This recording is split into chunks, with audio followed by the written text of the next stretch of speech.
Doston Bozorov va Fazliddin Madrahimovni jangdan oldingi ularning qobiliyatini qaysi jangchi qaysi tarafdan kuchli yoki zaifligini muhokama qilganimiz eslaringda bo'lsa kerak.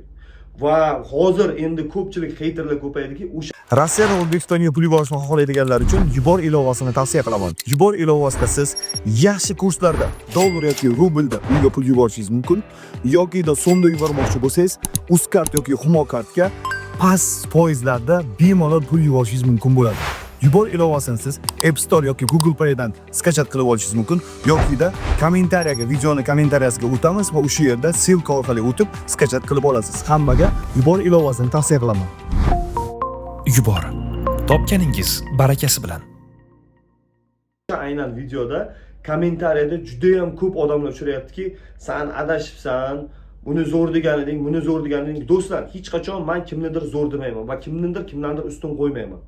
Men shunchaki o'zimni jangchilarni bundan oldingi qilgan janglaridan olgan, yiqqan holatda o'zimni fikrimni bildirib o'taman.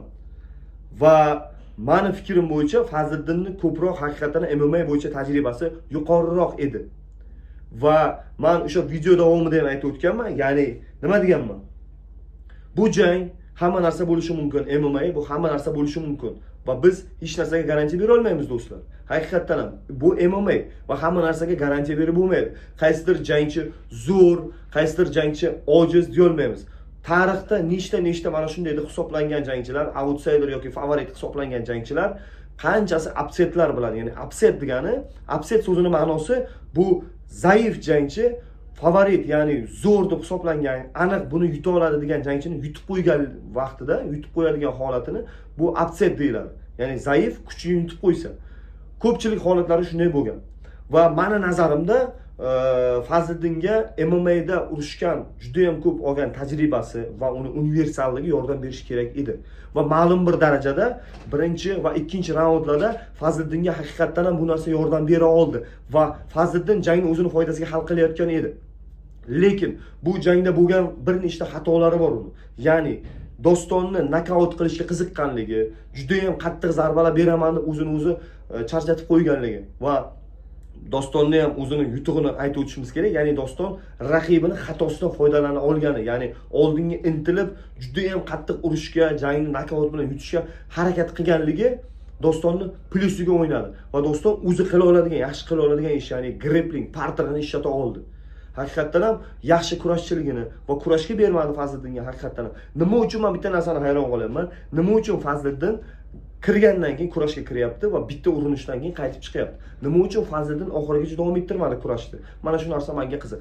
Do'stlar, analitika qilganingizda, ya'ni janglarni muhokama qilayotganingizda, jangchilarning ikkalasini qobiliyatini olayotganingizda neytral inson bo'lishingiz kerak. Va neytral inson bo'ldim men.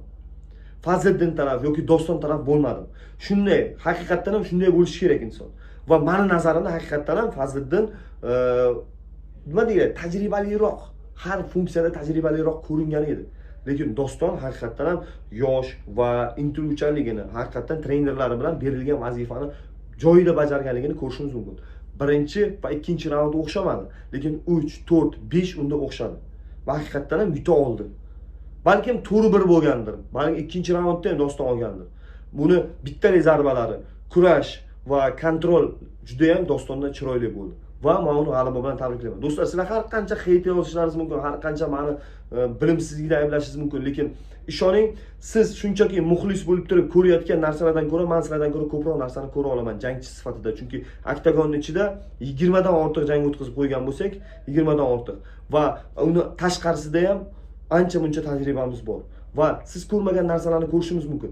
Lekin muxlisni jangchiga bo'lgan mehri bilan shunchaki analitikni ikkiga bo'lib, ikkita jangchini qobiliyatini ko'rishi bilan adashtirmang. Men shunchaki o'sha videoyimda ikkalasini ikki xil ko'rayotganligim, ya'ni ikkalasini ham o'ziga yarasha uslublarini va ustunliklarini sanab o'tgandim.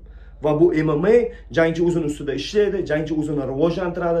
MMA shunisi bilan qiziq. Siz palonchi yutadi deb aniq garantiya berasiz, lekin u yutqizib qo'yadi. Shunisi bilan MMA qiziq bo'ladi. Va biz shuning uchun ham qiziqib ko'ramiz. Agar kimdir kuchli deb bilganimizda faqat o'sha yutganida bizga bu sportning qiziqi yo'q edi.